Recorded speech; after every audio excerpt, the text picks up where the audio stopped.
I love Tokyo. I love the friction of it.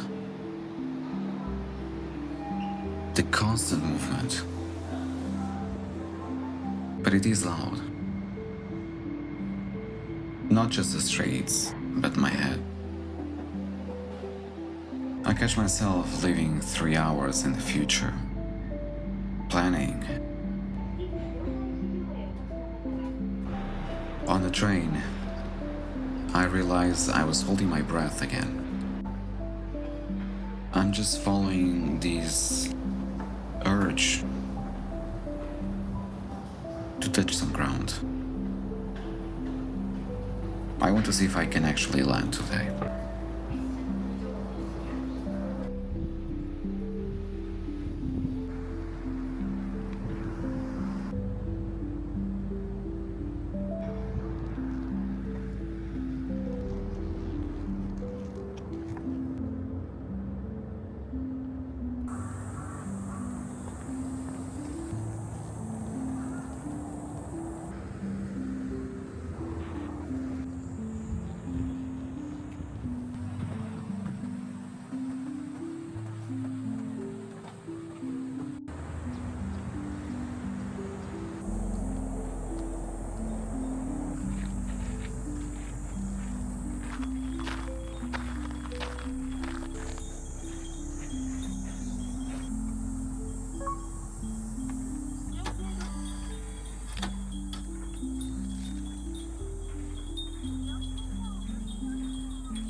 The city noise is gone, and I'm just listening now.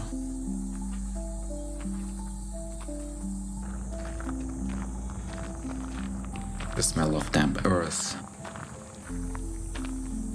the light on the leaves, the birds. In the city, speed is everything. Out here, nothing rushes, yet everything gets finished. Everything works. Everything is alive.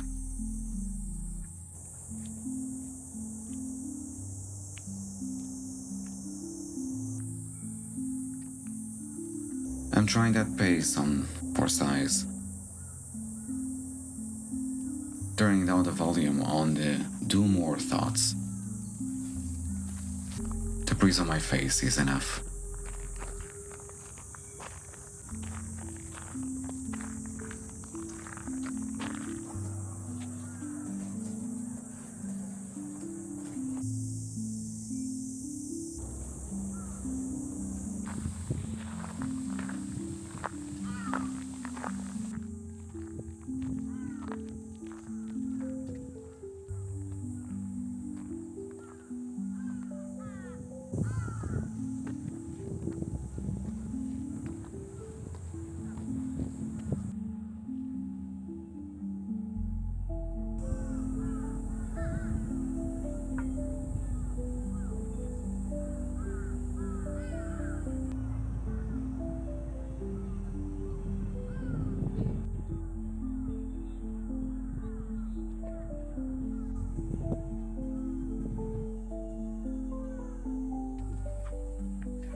I have this whole habit. I feel like I have to earn the right to sit still. Like peace is a reward for being quiet, silent, for not telling. And this is simply exhausting.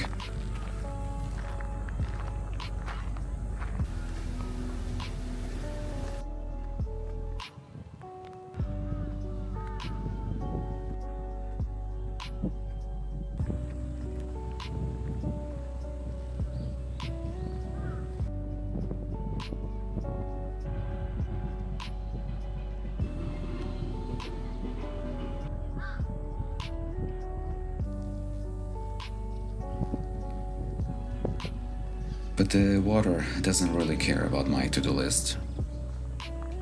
The breeze doesn't ask if I was productive today. It just is. I'm exploring what it feels like to just be here.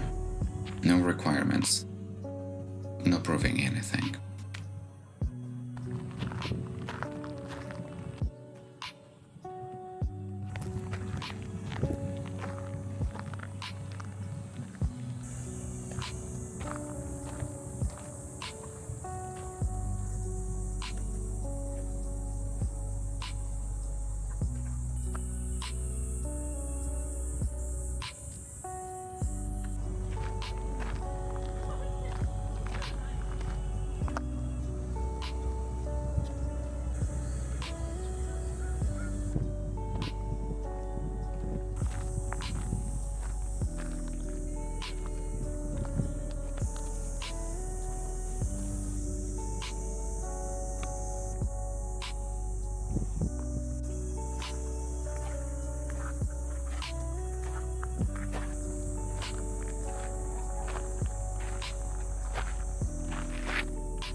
It's darker here.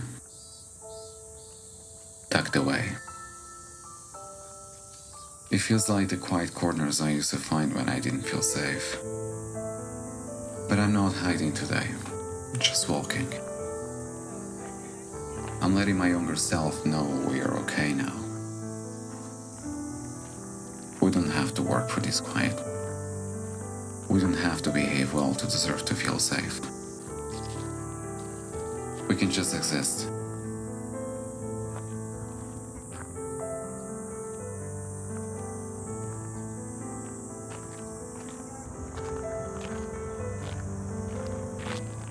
So now, walking back, I can feel the city trying to pull me back in. The survival mode wants to start running to catch up.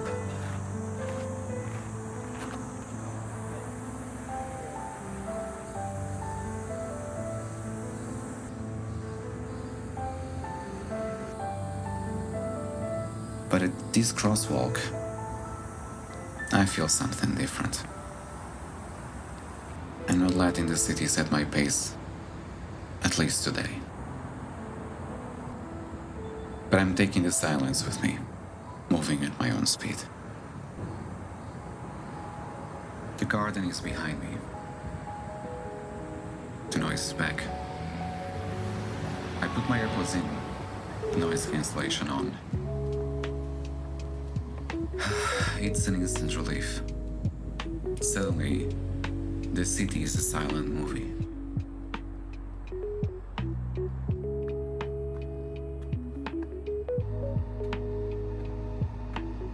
I've always used music as a shield. It helps me find my signal in the static. But I'm starting to see the trade-off. By blocking the noise, am I also blocking the world? It's a challenge I'm sitting with today. I want to listen to myself, but I don't want to become a ghost. I'm walking through the glass and steel, wondering where the middle ground is.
Street level. The stimuli hit all at once. Standing in Ginza is a flood of input. Everything is designed to grab your focus. I stop for a drink, a small moment to check in. I'm watching the crowds through my digital silence. In the past, I called this focus. Now, I worry it's just isolation. How do you learn to listen to yourself in a place that is screaming? Is the answer to build a wall, or to learn how to stay centered while the doors are open? I don't have the answer yet. I'm just taking it one step at a time.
Ginza Six. I love the design here. I love the cosmopolis. But every corner is a hook. Every window wants something from me. I keep the pods in. It's my do not disturb sign. But as I walk through the floors, I'm questioning the filter. Am I protecting my peace, or am I just hiding? I want to be part of this energy without being consumed by it. I'm looking for a way to stay in my own skin without losing my eyes to everyone else.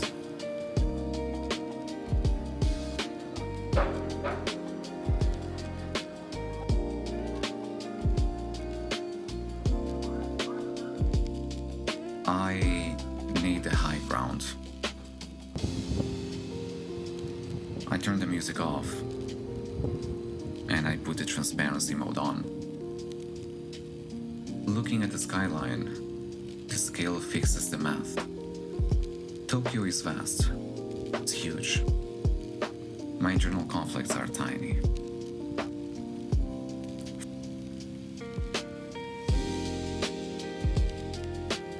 From up here, the screaming becomes a hum. I'm grounding myself through the horizon. Maybe the middle ground isn't a setting on my headphones. Maybe it's just perspective. I'm small. The world is big. There is room for both.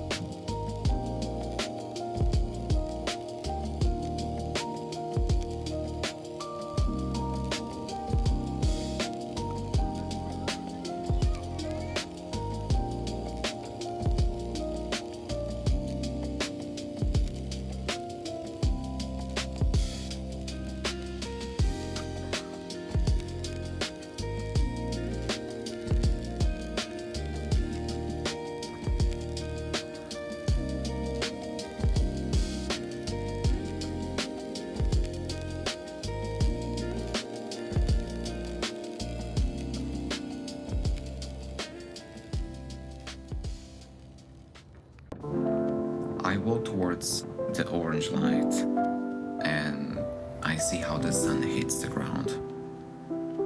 It's simply beautiful. I'm moving through the colors without the music now. It's louder, but it's real. I'm exploring the friction seeing if I can stay still while the city moves.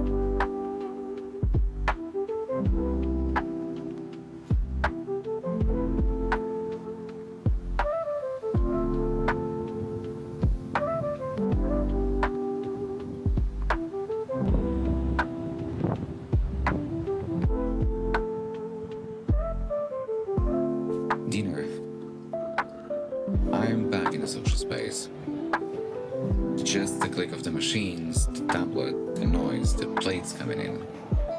I used to feel exposed like this, vulnerable to the noise.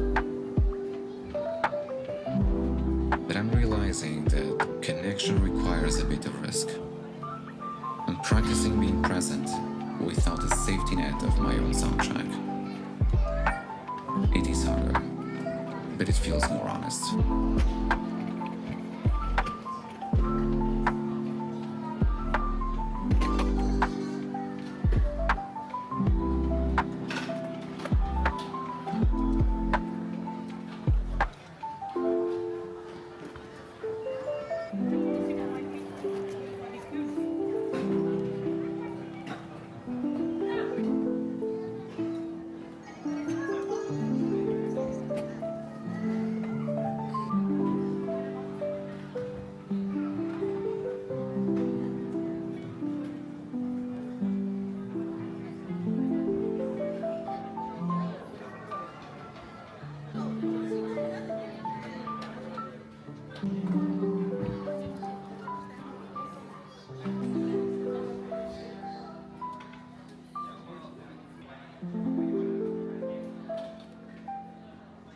Follow the instructions on the payment terminal.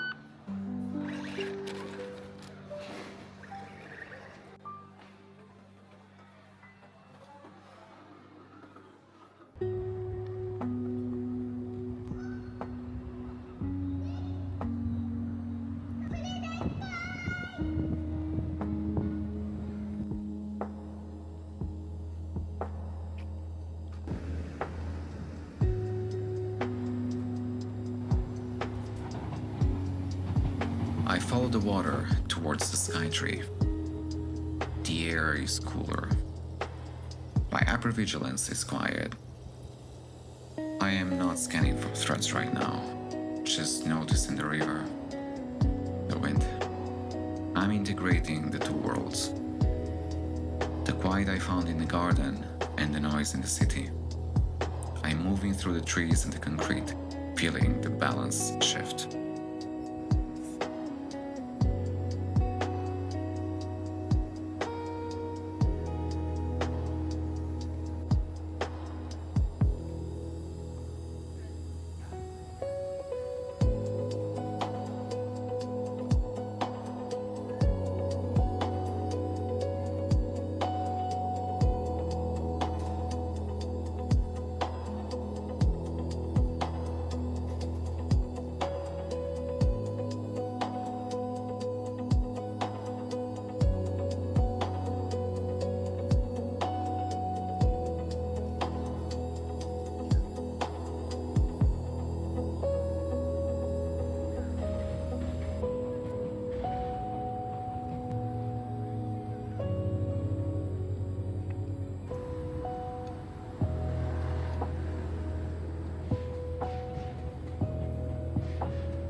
Almost home. Today didn't give me all the answers. I still don't know exactly where the line is between protecting my peace and isolating myself. But I've identified a challenge, and that feels like progress. It's about body awareness. choosing the route, knowing when to put the headphones on and when to take them off. I'm finishing the day not by fixing myself, but by listening, one step at a time. That's how I'm moving forward. Good night.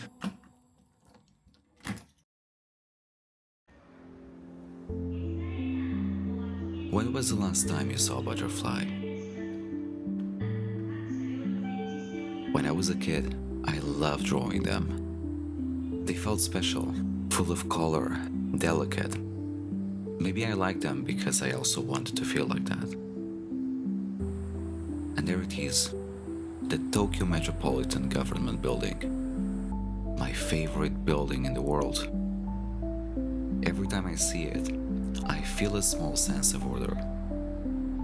Something is still standing. Something has not moved.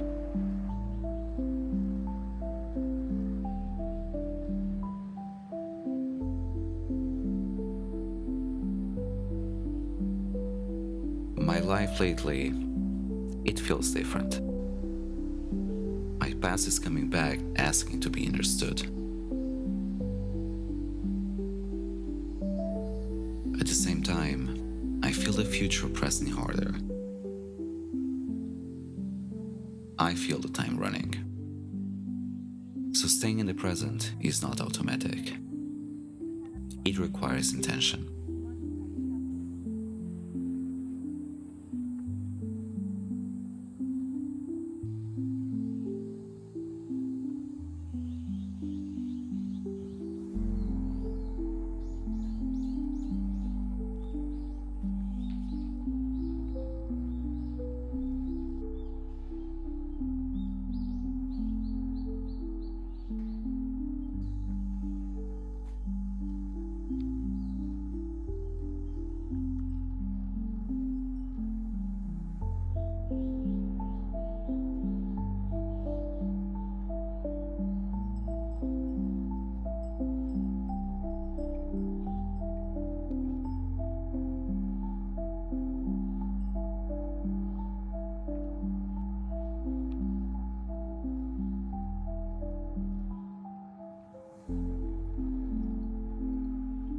Inside the temple, the rhythm changes.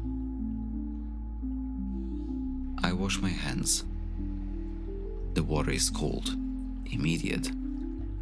For a few seconds, my mind is quiet, because sensation is stronger than memory, stronger than anticipation.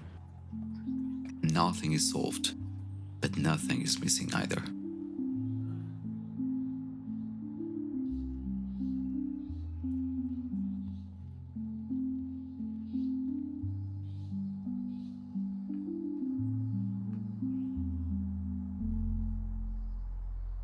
I walk out wishing I could keep this clarity a bit longer.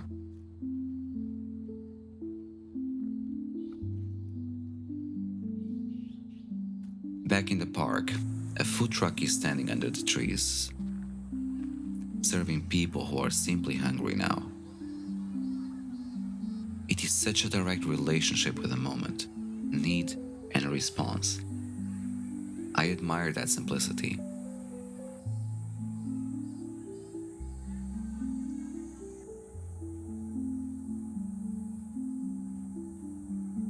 Then I can see a football field. They run, they shout, they celebrate small victories that will probably be forgotten tomorrow. And still, they're real. I try to remember when was the last time I did something joyful without knowing it might be the last time I would ever do it. When was the last time I played football? Because that is how ending happened. Quietly. There is no voice telling us, pay attention, these will disappear. Like butterflies. We know why they vanish. Pollution, pesticides, climate change. Thousands of small decisions that look acceptable at the time. A reasonable price for progress. Until suddenly, they're not there anymore. And we ask ourselves when it happened.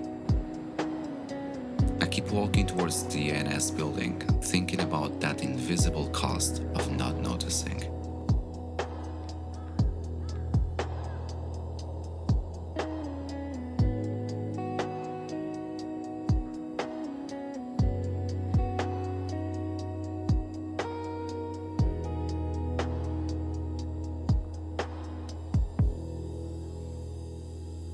I enter the building and I already feel good. This place is linked to something very simple in life.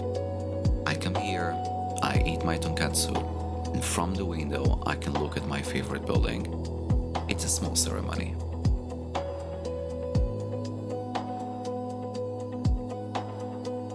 I step into the elevator. As we rise, I feel lighter. I like height because it gives perspective. It reminds me I am small in a very big system. But today, another thought comes.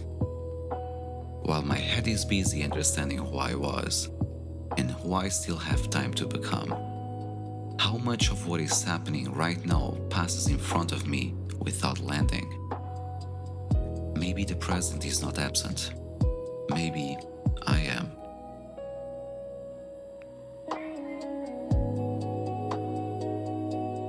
I walk to the restaurant convinced that life will offer me many more opportunities to be attentive, to be kind, to be brave.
I sit down.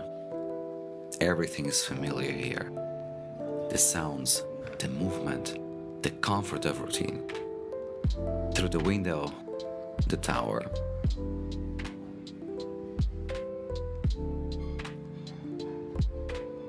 I breathe and I feel grateful to have places that receive me again and again. I feel safe inside repetition.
But after a while, a woman falls.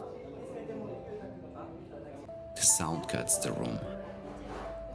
I feel the impulse immediately. Stand up, ask if she's okay. But I freeze. My mind starts moving too fast. What if she answers? What if I do not understand? What should I do next? The people at the table remain still. She gets up by herself. No help. Or continues. But inside me, something does not continue. Something stays there, suspended. And I tell myself, I will remember this.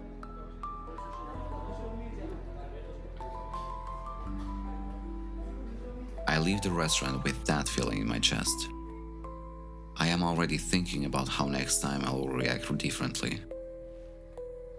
But now I am in the future, editing this video, and I know something the man walking to the elevator cannot know. The restaurant has closed. There is no next time. I will never sit there again, never eat that tonkatsu with a view of my favorite building, never have the chance to ask her if she was alright. Some doors close without ceremony, like species disappearing, like butterflies. We always think we will notice before it is too late, but the reality is we rarely do. I walk toward the Tokyo Metropolitan Government Building, trying to understand what it means to live between a past that demands explanation and a future that demands urgency. Maybe the present is the only place where life actually happens. And maybe it is also the place we visit the least.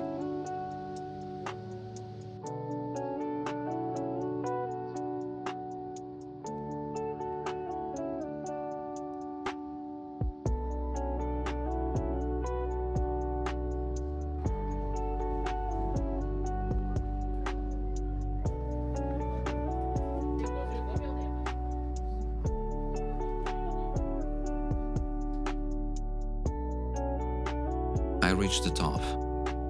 The city expands in every direction. Millions of moments appearing and vanishing at the same speed. From here I feel small, but small is enough to pay attention. Small is enough to move when someone falls. I breathe. I'm here. And I want, at least this time, to arrive before things disappear.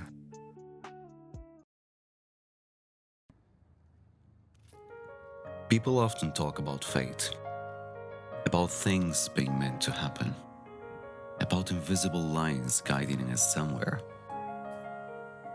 I never really believed in destiny.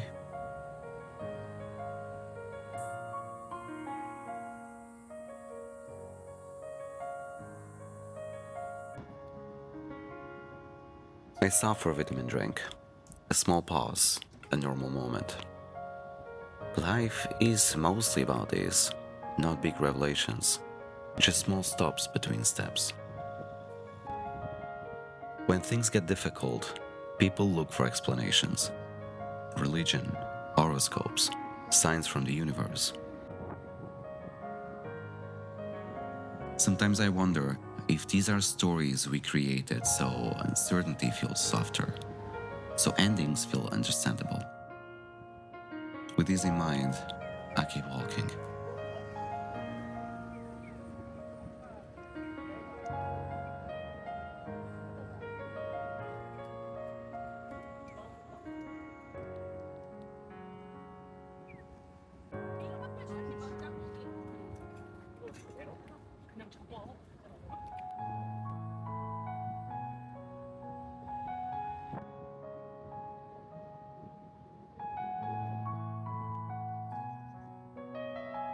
I enter a small park. It's quiet, hidden between buildings.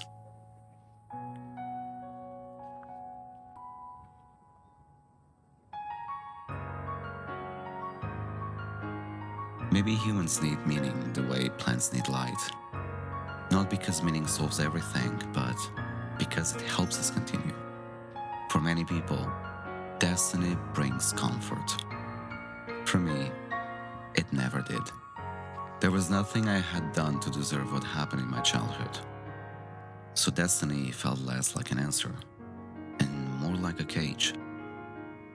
And when something feels like a cage, I learned to question it.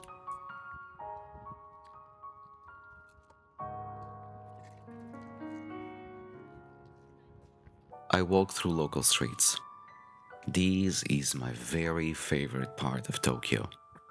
Not landmarks, just ordinary life happening quietly. Questioning became part of how I move through the world. Not rebellion, survival. It is not the opposite of acceptance. Acceptance is important, sometimes absolutely necessary to heal.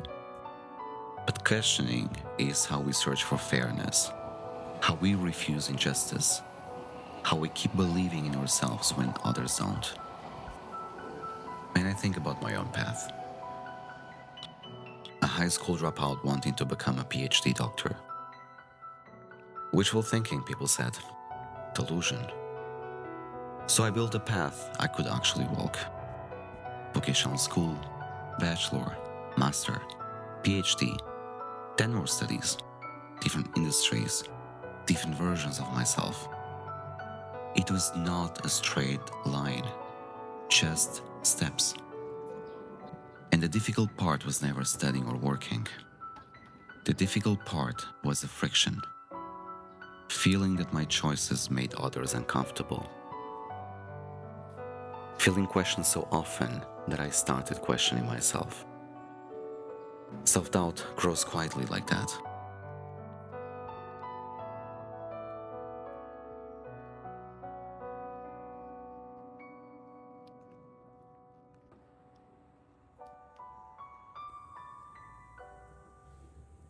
And ahead of me, the gates of Meiji Jingu appear.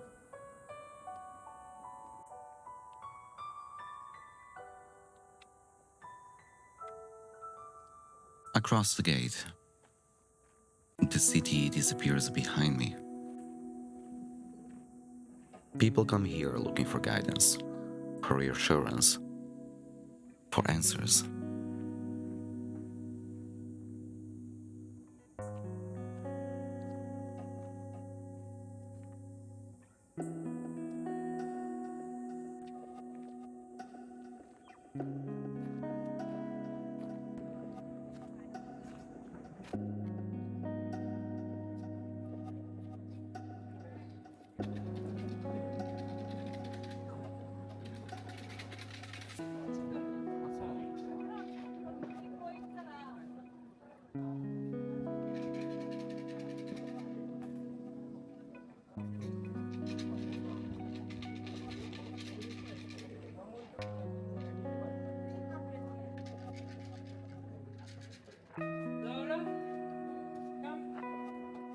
I take an omikuji, a small piece of paper with fortune.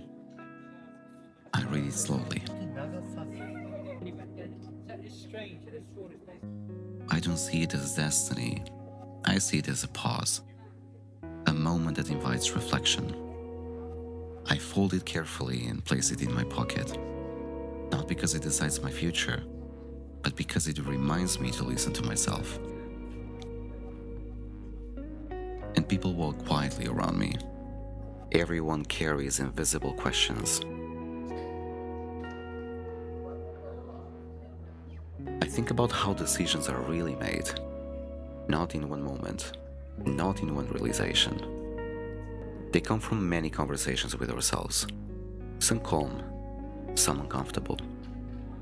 We don't understand life in a single thought, and we don't find answers in one night.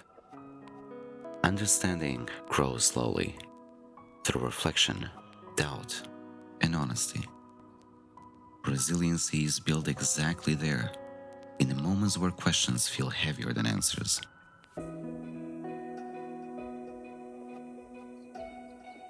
Everything becomes quieter. Maybe meaning is not something waiting for us ahead.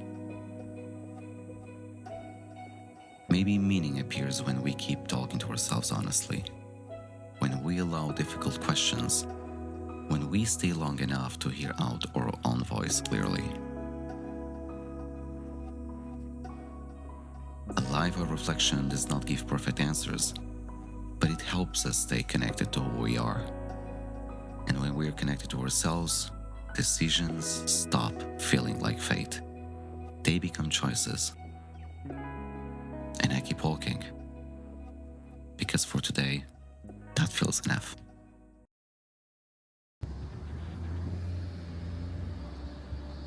Have you ever walked into a place and thought, am I supposed to feel something here?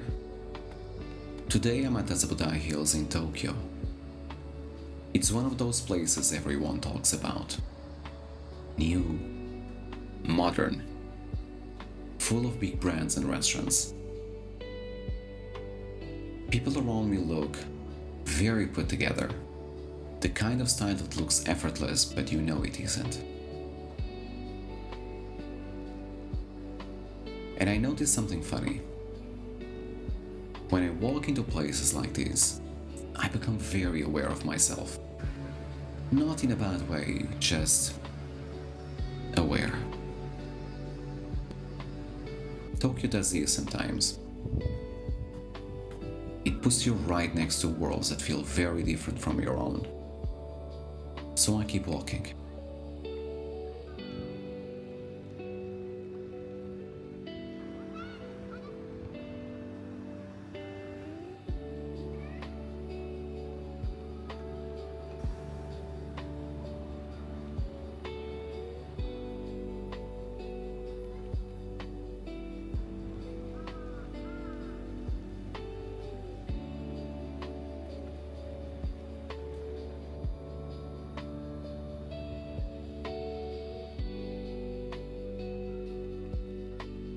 I start thinking about something that has been on my mind lately.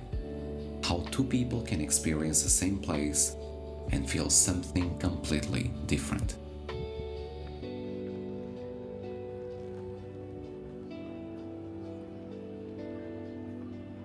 The same thing happens with friendships.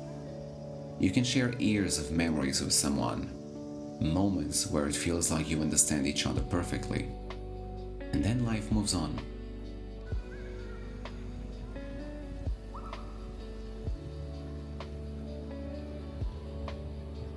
Later, when you look back, you realize something strange. The story you tell yourself about that friendship might not be the same story the other person tells. It's just different perspectives.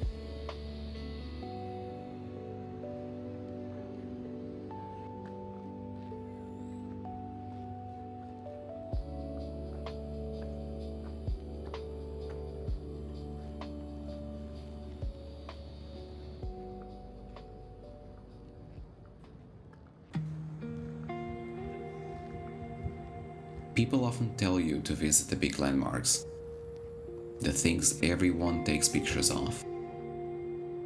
But I've noticed something about myself over the years. Landmarks alone don't mean much to me. What matters is the connection you have with them.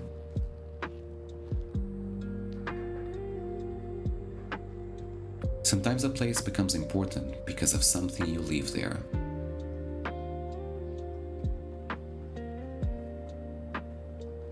Sometimes because of a memory. And sometimes because of a story that stayed with you for years.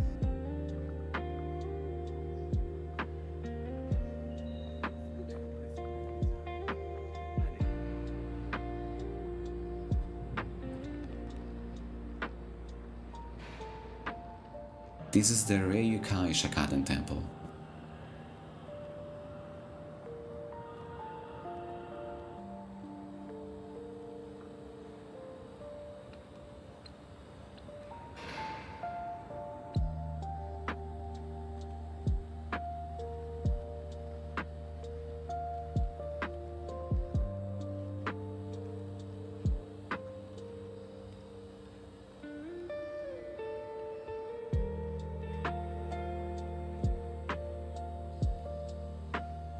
I walk up the stairs slowly.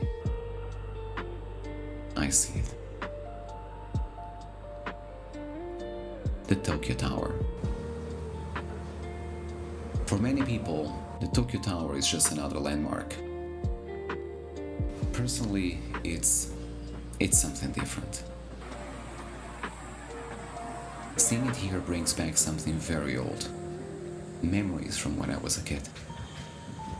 I grew up reading and watching anime like Hardcaptor Sakura.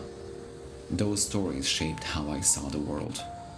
They talked about difficult things sometimes, but they always believed in people.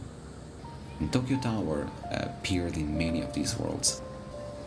So standing here now, it doesn't feel like a tourist spot. It feels like meeting a small piece of my childhood. I walked the rest of the way and reached the beer garden right under the tower.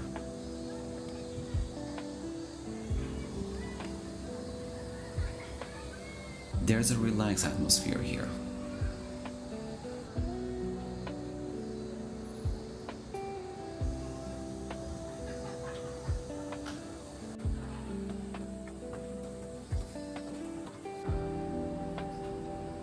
I order a highball and find a table. Nothing fancy.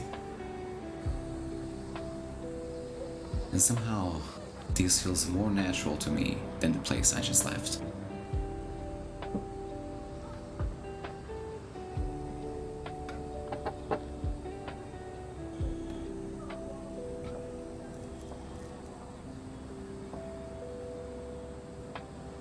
I sit down and take the first sip. And this is where the thought about perception comes back. Because when I look around, I can imagine how different this moment might feel for everyone here. For someone else, Azabudai Hills might be the highlight of their trip, the perfect place. And maybe this spot under the Tokyo Tower would feel ordinary to them. But for me, this place connects to something deeper. And that's when I start thinking about friendships again. How two people can share a big part of their lives. You laugh together, travel together, support each other. At the time, it feels like the bond will always stay the same. But life slowly moves everyone in different directions. People get new jobs, some start families, others move to other countries. And years later, you realize something strange. The way you remember that friendship might not be the same way the other person remembers it. Maybe you thought you were always there for them. Maybe they remember moments when they felt alone. Maybe they think you changed. Maybe you think they did. It's not that someone is right and the other is wrong. It's just perspective, like places. Two people can stand in the exact same spot and feel completely different things. So maybe the real lesson isn't trying to prove which version of the story is correct. Maybe the lesson is accepting that both stories exist. I finish my drink slowly, and I realize something simple. What I'm really looking for when I travel, it's not famous places. It's connection.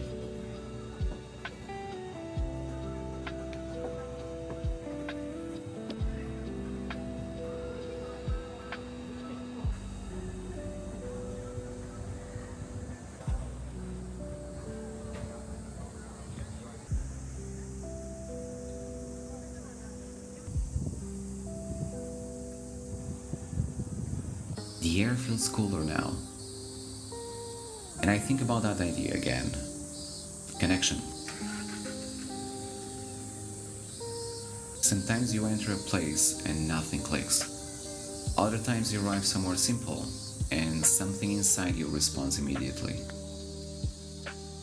Maybe it's a memory. Maybe it's a value you learned long ago. Maybe it's just a feeling. Life works that way too. Some relationships fade, even if they were once important.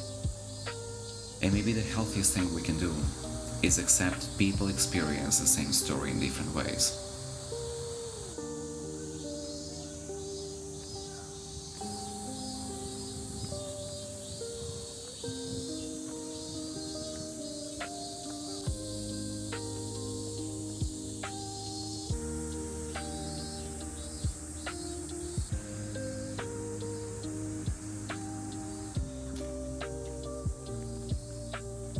So these days, I try to follow a simple rule.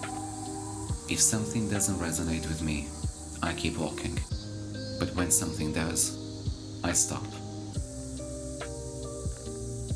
I listen. I stay there for a while. Because those moments of connection are rare. And they're usually the ones that stay with us the longest. Why is it so hard for some of us to just sit with a quiet moment? Tonight I'm trying to pay attention to that. A few steps from Tokyo Tower, there's Zojo-ji Temple.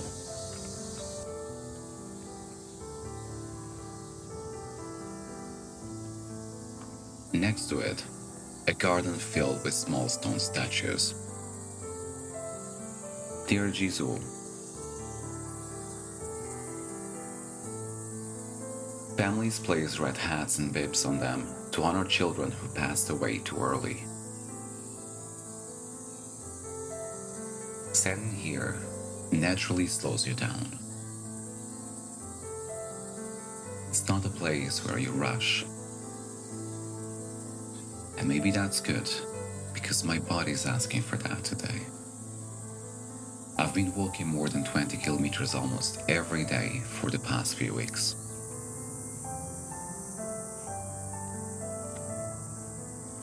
My legs are cramping. I'm dehydrated. And sometimes when you travel like this, you forget the obvious. Your body talks. You just have to listen.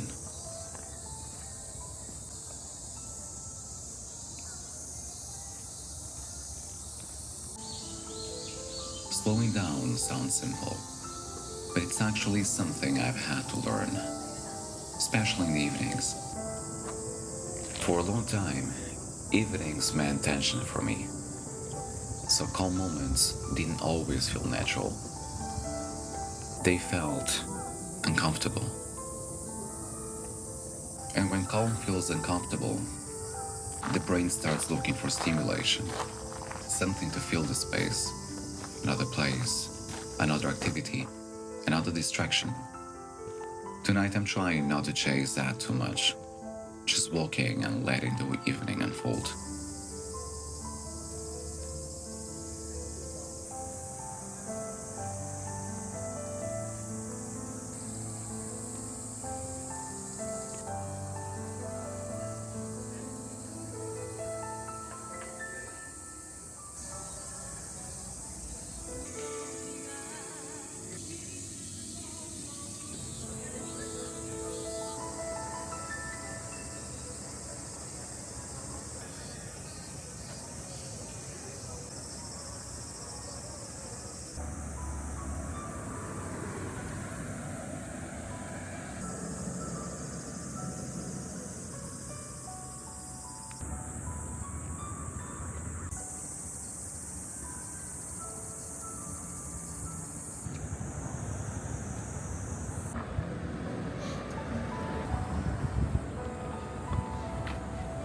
Eventually, I stop at a Lawson to grab something to rehydrate.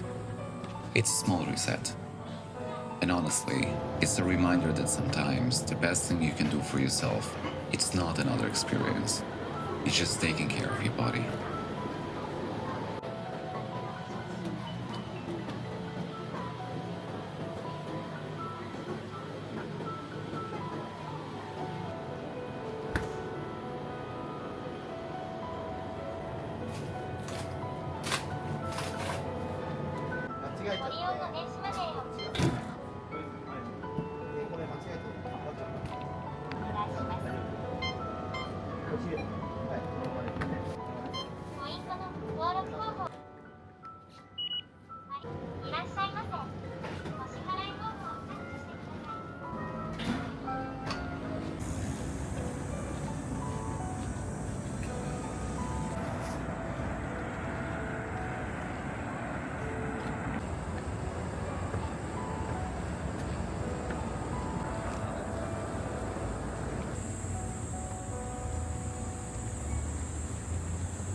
As I keep walking, the Tokyo Tower keeps appearing again and again between the buildings.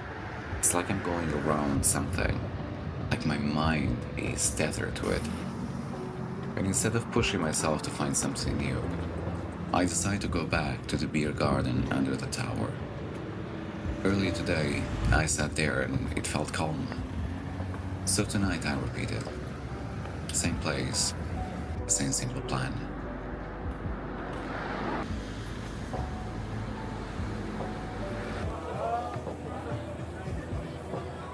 While I'm sitting here having dinner, I notice something about myself. I have my headphones on, music playing. And the funny thing is, that's been true for most of my life. I've always had music with me. Walking with music, working with music, thinking with music. For years, I never questioned that. But now I realize it was more than just liking music. It was so thick. It filled the silence. And maybe it also gave my brain a constant little stream of stimulation. The kind that feels good in the moment, but that also trains you to expect you all the time.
Tokyo at night is full of energy.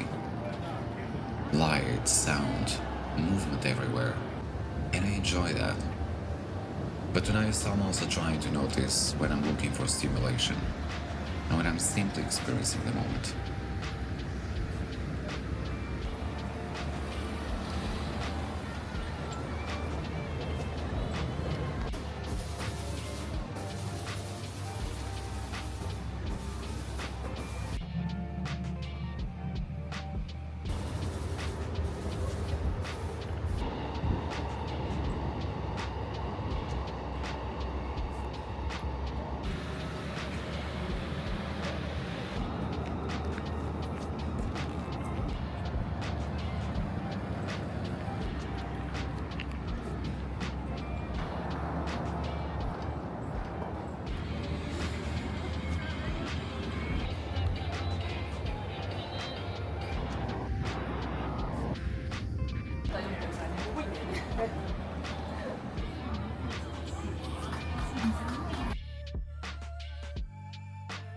Inside the arcade, I'm looking for a Chunithm, a rhythm game.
I've always liked these music games. They demand full attention. Your hands move with the music, the lights, the timing. For a few minutes, your brain is completely focused. And that feeling is very satisfying. But it also makes me wonder something. How much of this enjoyment is simple fun? And how much of it is the same search for stimulation? The same pattern of feeding the brain something intense?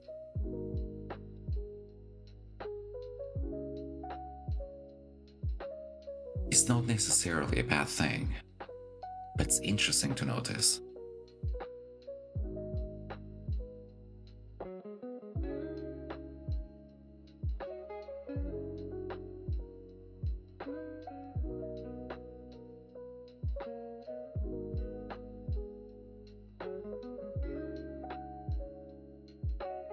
When I'm on my way to take the train to go back home, I notice something else. Headphones on again, noise cancelling. It's the easiest way to ignore the crowds around me. And that makes me think. So many of the things we do every day are small choices. Music in our ears, games that keep our attention, noise that fills the quiet. None of them are inherently bad, but they shape how our mind expects the world to feel. And maybe part of growing older, it's simply becoming aware of those patterns, not judging them, just understanding them. Because once you see them, you can choose differently. And maybe that's how balance starts.